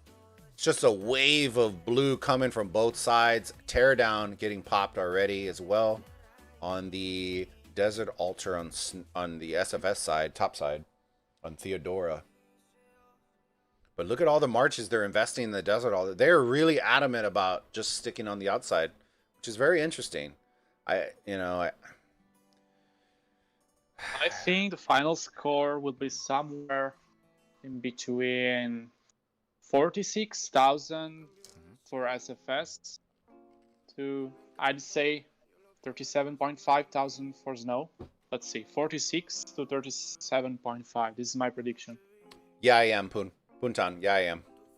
They're asking if we're still doing the John Wick things, but we're at 47, fam. When we get to 50, then we do another one. So if y'all can hit 50, smash the like button. Smash the like button. What's going on, Iron? How's it going, buddy? And welcome to all the new viewers, guys. If you're from OV, make sure you rep OV. Congrats to both teams. If you're from Rose, make sure y'all say hi. I love both of the teams. I love all the teams. So say hi, come hang out, have a drink. And yeah, guys, it's going to be a grind. It's going to be a grind to the very end. But SFS, guys, y'all keep talking about the Zenobia effect. They're garrisoning with Constantine and Charles, guys, and look at their mid game. Oh my goodness. Holy snikes. Yep. And Snow is making the same mistake again. Yep. Standing there without pushing. Yep. Oh god. This is why we bring John on here, for the high octane mid game strats of watching people get absolutely obliterated. For our members in the chat, queue up your woodshed emojis, because I have a feeling we're about to see it again. This is just, oh god, it's just repetitive. People just getting absolutely shreked in the middle. As I'm not in YouTube right now, looking at the comments, can you post my prediction there just to have? Okay, written down? what was it again? I think it will be somewhere around 46,000, let's say, to 38,000 for Snow, or 37.5. Just as a mental practice, and please, guys, post in the comments. In favor, what's your prediction? In favor of SFS, right? Yes, SFS gonna win. All right. 46 to 37.5. Please chat if you want. Post your predictions so we can compare them. We can have a discussion afterwards. There you go. Posted it for you. All right. There we go. We're seeing skills getting popped already in the middle. Oh god, it's gonna be ugly. 50 seconds, and look how far back they're pushed. They're pushed back. Oh no. If you're Snow, guys, this is what we always say. If you're going to come like this, you got to muddy the water up, drag your marches to the middle. That way the arc carrier isn't just willy-nilly just grabbing the arc and turning around and running. You have to punish them a little bit. Start dragging your marches. There you go. So you see some Snow members starting to target the arc runner. That's what you're looking for, guys. If you're fighting all the way out here, guys, you're not doing your mid-game any sort of justice, because you could be popping bogged down when it spawns. You could be doing a lot of things, guys, and that's, yep, there you go. They're starting to slowly drag them, but it may be too little too late, guys. It might be too little too late. You should have done this when it was 2 minutes before. That way the arc runner isn't going to get, a free run. I think if they keep their buildings and keep the points per minute pretty much equal, it's in favor of SFS right now. Yep. I think SFS might even reach 50,000 points, which is huge. Ooh. This 48, one's 49. our 4th arc. So this one's going to be worth 4,500 points, guys. That's going to already put him over 40. Yeah. It's going to... Using Insatiable Desire again. Oh yeah. And look at the arc runner, the CC. I don't even know who this guy's name is. It's Korean or Chinese, but YOLO. This guy's the Wick of China right now. He's the pride and joy of the Wick clan. We got 55, all right. Perfect timing, fam. Let's do our, I assume it's going to be our last wheel spin for Mr. Wick. I believe the last ones are all for John. So you shouldn't hear my beautiful voice anymore when I have to say it. I'm hoping for the dog one. Yes, they did it. Yes. Yes, this is perfect for the mid game. This is perfect. They killed my dog. I killed them all. Yes. Yes. All right. They killed my dog. I got the arc.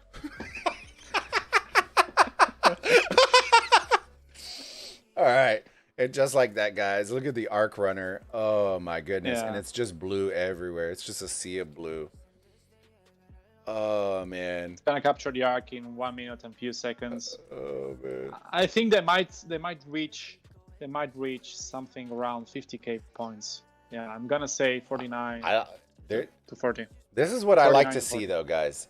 When you put your foot on the throat, you don't let them come back. They understand who they're playing against. They know that Snow is going to come with some crazy provision. So guess what, guys? You got to run up as high as you possibly can, so that even if they do come with some crazy shit anywhere, you have enough of a buffer to where it doesn't make a difference. It's just putting that last nail, and you gotta keep doing it. You can't take your foot off the pedal, and that's what I like that I'm seeing from SFS.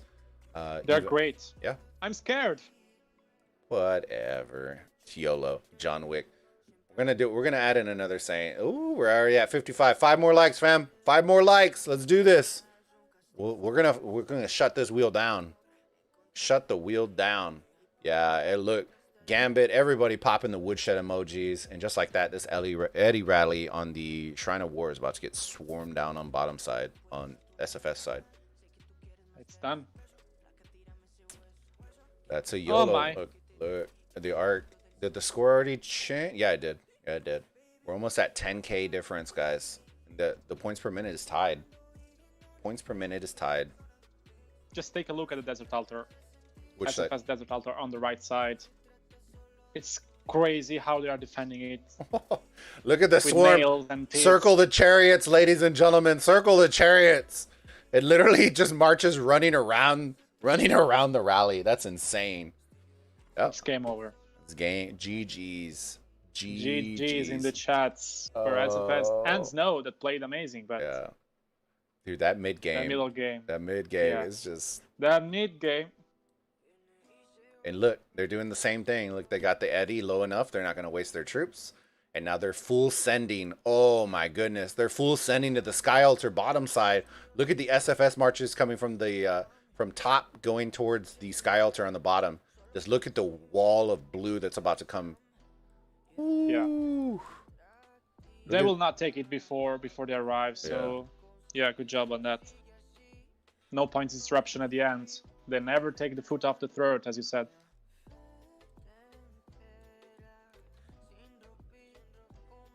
The reports are bugged, guys.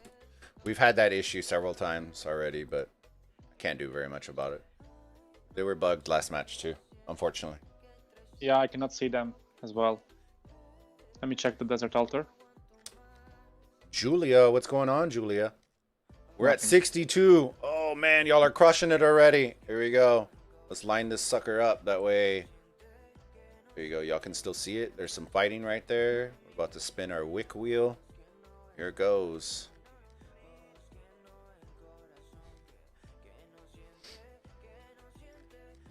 There you go. The quote is, I kind of enjoyed that.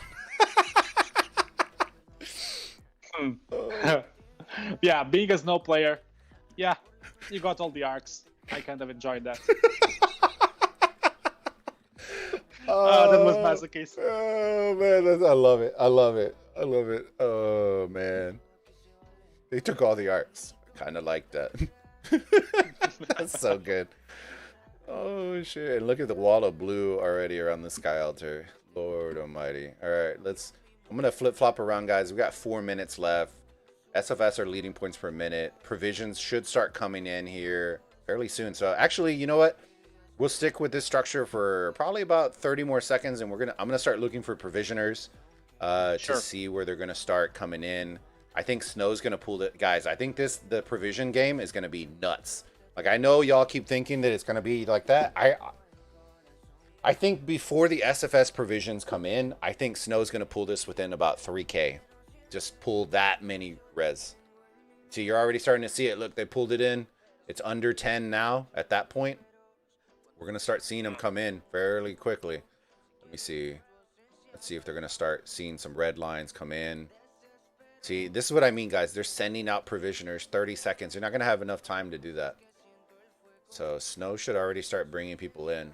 There you go. You see them coming in. Bad Angel coming in. Top side for Snow. Let's see. But see how far these guys are? I guess you could pop a skill and it'll make a little bit of a difference. But it won't make that massive of a difference. Yeah, as I said, they might even reach 50k Masako, points because it's a 4-arc game. So look at Masako. Masako out here bringing his provisions in the starting zone. And there is a guy who chased him until the door. Yeah. That's legend. Jeez. We're going to keep an eye. That's legit? Yeah, that was legit. He legit chased him all the way to the door just trying to get him. That's crazy. Let's see where this guy, 3, 2, 1. Let's see what he brought in.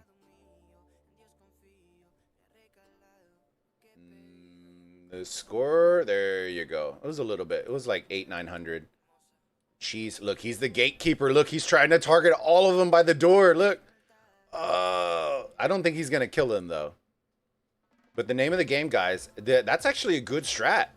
I didn't think about that. If you have your enemy's provisioner locked in the first zone, take all your marches that slow down march speed, and maybe you don't kill them, but you slow them down long enough to where they don't make it back to the city.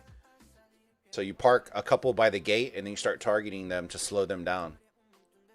So we'll keep an eye on it. But look, 51, they're pumping it in now. Yeah. It's oh man.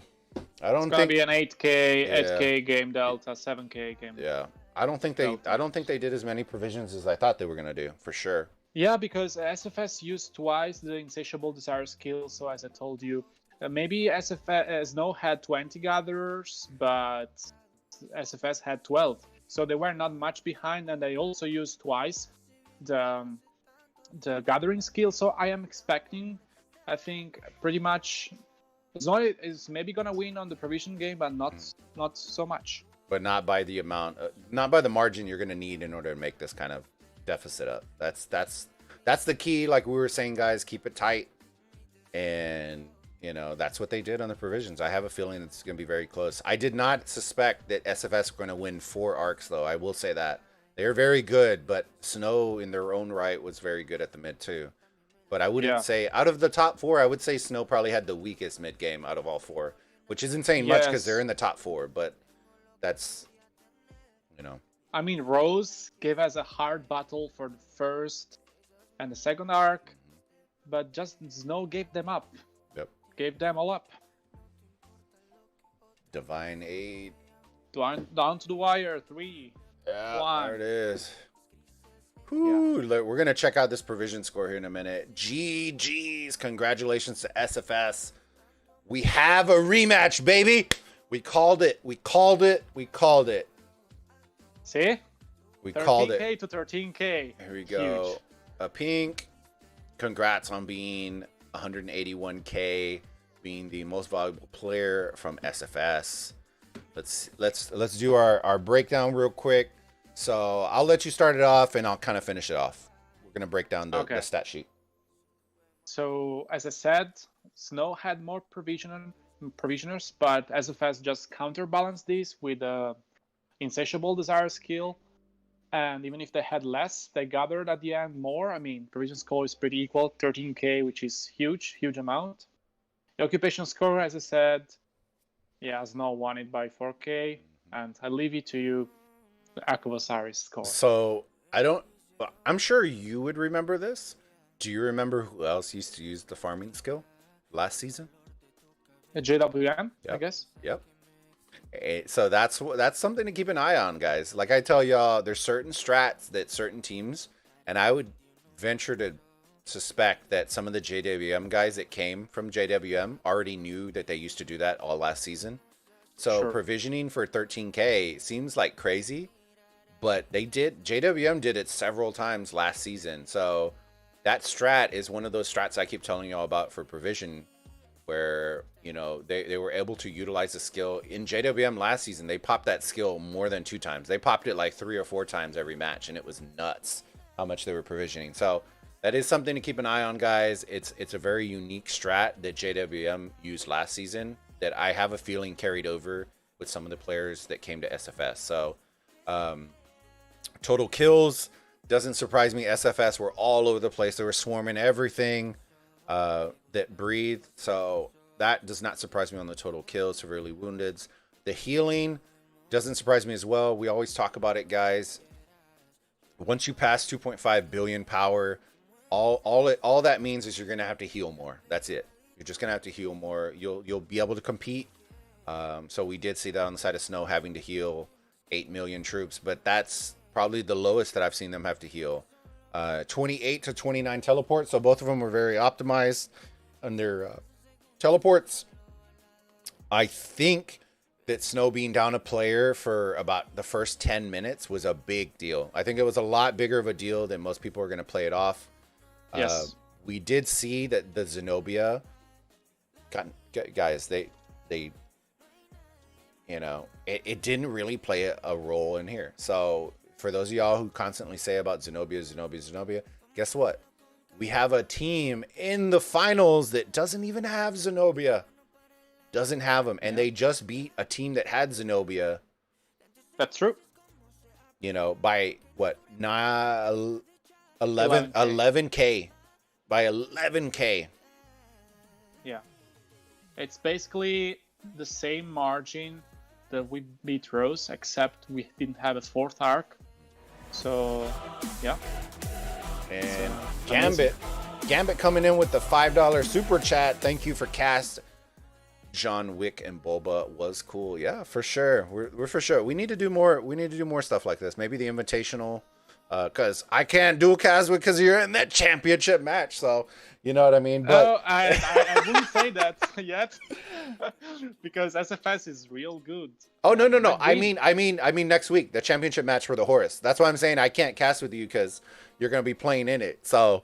Is it the same time? 15 UTC? There's only one match.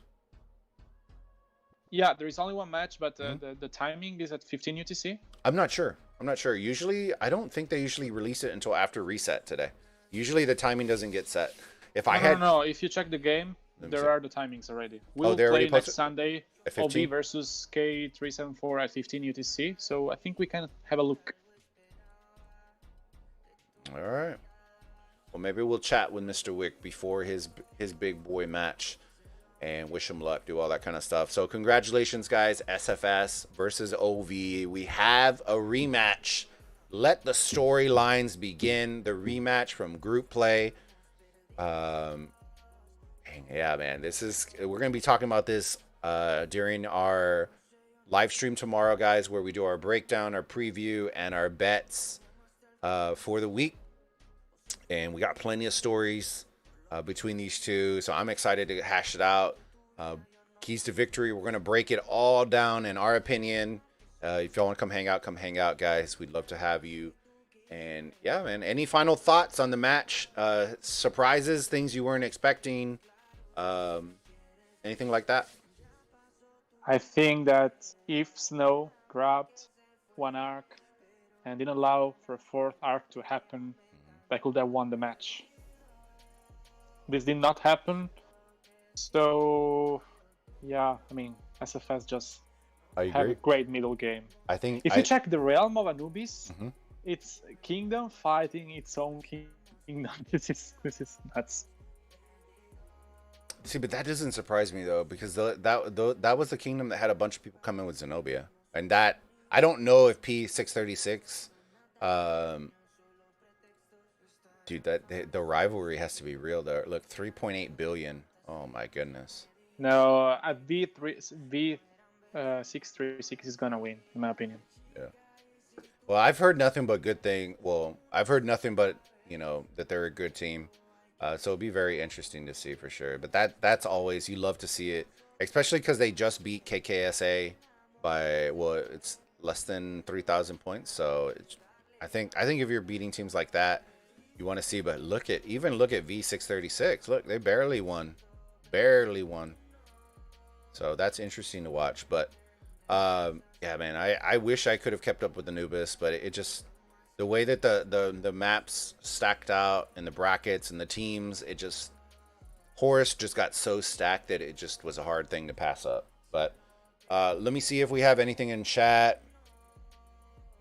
Yeah, I agree with Van Weiss. Theo is just barely worse than Zenobia. Hey, they showed it. Let me see. It's amazing. Look at how. Now, here's my question. Would V636 be good if they didn't have Zenobia? I'm not saying That's a good question. I'm not saying that they're a bad team, guys. I'm just saying when you're one of the only alliances to have Zenobia, that makes it different, because that's no longer game changing. That's potentially game breaking, because think about it. You're in the 1700s. A lot of these players are running around with, you know, first, second generation commanders. They're not running around with Guans and Heralds, and they're running around with Minas that are trying to Minamotos. they're trying to swarm a Zenobia with a Minamoto. So that's potentially game breaking, as opposed to Horus, which is it's just game changing. So that's something to keep an eye on, guys. That's why we always talk about champions being introduced. It's just it's in their scenario, it's game breaking. It's like having only one team that has Attila Takeda. You know, it's just, yeah, you know, but we'll keep an eye on it. You know, good luck to those teams as well. But John Wick out here. John Wick out here, man. Congrats on your win today, bud. I know we're excited about it. Thank you again for the interview. For those of y'all who didn't see it yesterday, guys, we started our first episode of Raiders of the Ark, where we highlighted and had a good old time with Sir John Wick. Picked his brain a little bit, got to know him a little bit more. So if you're interested, go check that out. It's on the channel already. It's going to have its own playlist. We are going to be interviewing well-known Ark players, hopefully, and getting some people that y'all would be interested in learning more about. So if you haven't, go check it out. John, like we did at the interview, is there anything you'd like to say to OV, to your fam, to the watchers? Anything before we knock the stream out? Just OV has been a great team to play in, and keeps being a great team to play in. It's like a family for me, because as you know, as I said yesterday, I started my journey in Rise of Kingdoms in Kingdom 52, so I never migrated in my life. We built a team together from scratch, so I'm very happy we made it to the finals again. I think we are a strong team. We can do good. Of course, I cannot say anything about next week. If we're going to win, we're going to lose. We might lose because, I mean, K374 just played amazing today.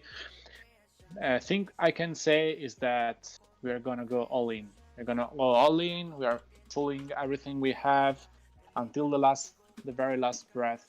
And that's it. Thank you for having me dual casting on your channel. Yeah. Dude, you crushed it, bro. You crushed it. We're gonna have to do it again. Maybe the invitational. Yeah. We'll do one of the other matches where we start battling between the other ones and have some good old times, man. I had a good time. With pleasure. All right, brother. You have a great rest of your day, man. Thank you so much. Appreciate it. You too. All right. Later. All right. That was Sir John Wick, the legend, baby. So for those of y'all who don't know, it's 1000% that V636 have Zenobia. I've already seen it. We actually casted one of their matches where they pulled out Zenobia. So they do have Zenobia. So what they did was, and what a lot of the younger kingdoms are doing, guys, is that they're migrating players forward to then get specific commanders to then migrate back. So that's why they have Zenobia. So they do have Zenobia 1000%. See, Rose, I think we could beat them in a rematch. Zenobia came out just as top 32 started. No, Zenobia came out before top 32, but... Oh, wait. No, top 32, yes. Before top 16. So top 32, it did come out. They ported back in between the break period, guys. If you want to know logistics, I don't know the logistics. I can tell you that we've seen Zenobia garrisons in V636, though, in the matches. So regardless of how it happened, it happened. So we've seen it. If you go watch the matches, they do use Zenobia in garrison. So I don't, you know, whether they did it some specific way, then that's fine. But they do have it. And teams were set. Teams aren't set. You remember they have a rest period where you can bring players back in. You can add people, Ghost. You can add people in between in the rest period before top 32. So why would people want to get Zenobia if it doesn't make a difference? Xerxes, it does make a difference though. In the Anubis realm, nobody has Zenobia except one team. Nobody except one team has Zenobia. That's game breaking. At least on the Horus realm, you have multiple teams that have multiple Zenobia, so it's not as offset. You also have to remember what commander pool those kingdoms are in. You have people in the 1700s that they haven't hit Guan, they haven't hit Guans, they don't have heralds, which granted other teams do. They don't have heralds, they don't have a lot of those new gen commanders. They're running around with Minas and Khans, and so when you're swarming a Zenobia with a Khan, you're going to get absolutely shredded. So it's game breaking in their scenario. In Horus, I don't think it's game breaking. I think it's game changing, but it's not going to win you a match in Horus. I think in the Anubis realm, I think you can win matches just by having Zenobia because of the commander pool that they're playing with, in my opinion. That's just my opinion, though, guys. See, because you can't reset your roster. It's not about resetting, guys. You can make substitutions when it was during the rest period before top 32. That's when you do it. You can substitute. I forgot how many. I think it's X amount. I think it's like 10 people. You can substitute in and out of your lineup, and then that's when you bring them in for top 16. No. This is they had Zenobia before top 32, guys. During the rest period, they brought them in. If you don't believe me, you can go watch V636. They have Zenobia. They use it as garrison, regardless of how it happened. That it happened. Let me see. There was no rest period between top 32. No, there's not. I didn't say that, Rose. Or Vin Diesel. I was saying it was before top 32. Yeah, the rest period. That's what I'm. Yeah. Lilith will set a commander group can be used. I agree. I agree with that. I think commanders need to be capped off before Osiris League begins. That way new commanders can still get released, but they can't be used, in my opinion. So, fam, thank y'all so much. I appreciate y'all. I think I got to take the missus to go get something to eat. We're going to go do some shopping and hang out and chill today. But yeah, and y'all absolutely crushed it today. Thank y'all so much for all of our super chats. And yeah, y'all absolutely killed it today. Bulba, we got kicked out of season 1 and 2 because we only had 1 or 2 half-finished Attilas.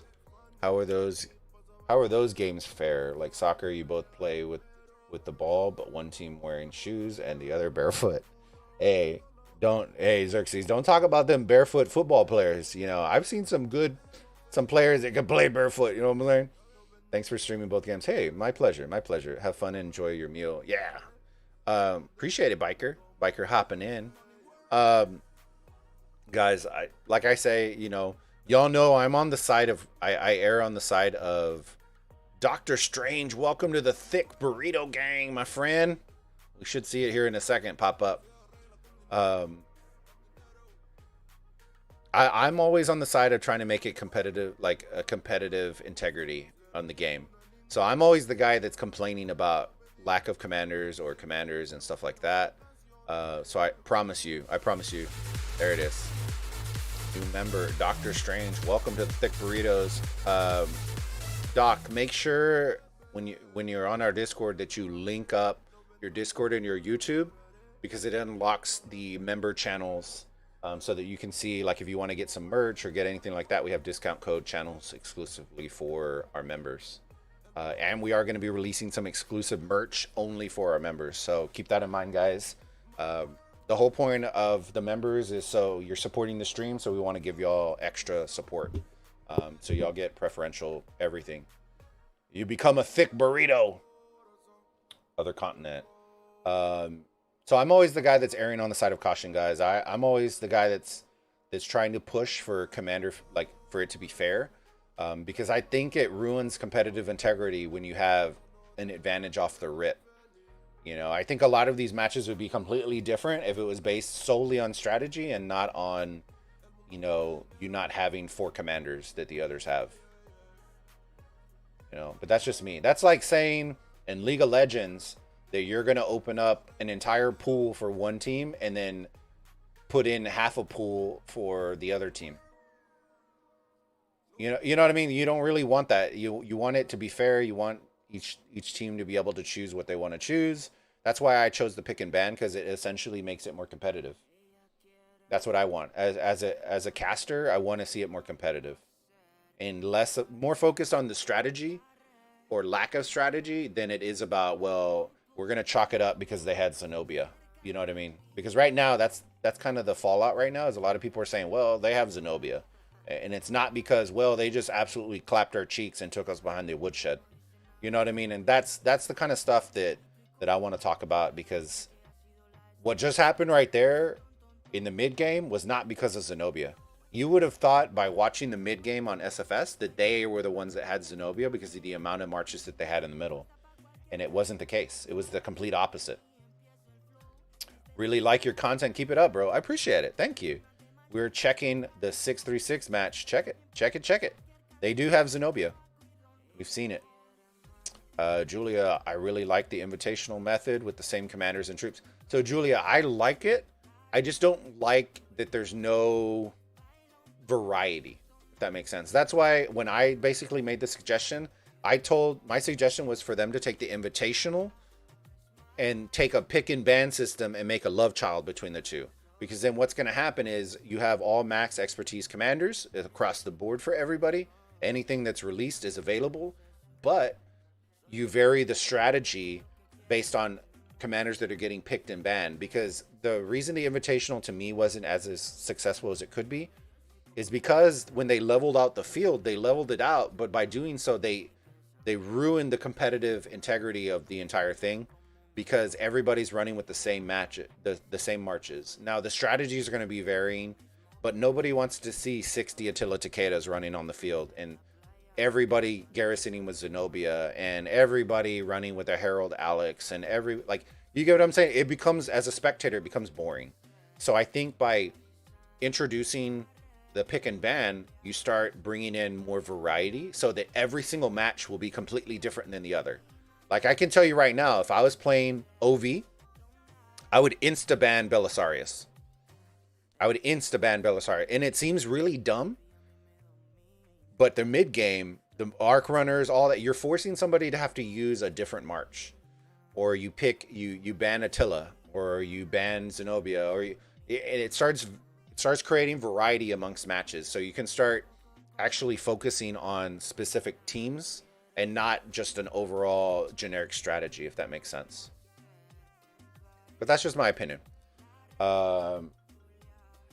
True. We just checked the V636 versus 1590 match, and they're garrisoning with YSS and Constantine. We've seen 3 of the 4 garrisons with no Zenobia. Okay. I'll have to see. If we can bring the clip back up, because we saw one. It might not be. We'll have to look. I know we saw one on stream. It was on stream because I remember we got triggered by it. And I know it's on one of the streams. It was the only one that I think we dipped into the Anubis realm. So I'll have to go look on the channel. I remember competitive Call of Duty had a pick and ban, and the matches were super fun and dynamic. Yep, Claudio. That's exactly what I'm talking about. Although ROK is not a shooter, it should be a nice feature for ROK. I'm just talking about adding competitive integrity, like competitive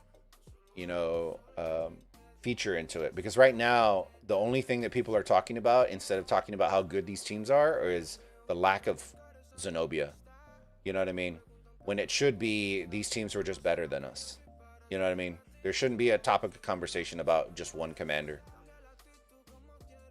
We unlocked her the day we played 374 and lost, which was after the rest period. I don't even think y'all would have used it though, Doctor. My opinion, I think y'all would have just saved your Zenobias, just like HKL, just like JWM. A lot of teams just saved it for top 8. That's true, but it allows strategy to become more important and a better variety of players. Yep, Julia, I agree. That's exactly my point. Yeah, when you find the film, please share, brother. I will. I'm gonna go take a look later on, and but yeah, we did see. I was pretty pissed because even John, I believe John said that he saw it too. But there are teams. There was at least one team that had Zenobia. Because I got corrected on stream from mine when I was saying, well, it's not fair if they can use Zenobia and KVK, and then they corrected me saying, no, it's just an art. So I remember we had a whole conversation about it, but I'll go look and see if I can find it. I'll send it to John, or I'll post it in our Discord if I am able to find it. But I do know that somebody has it for sure.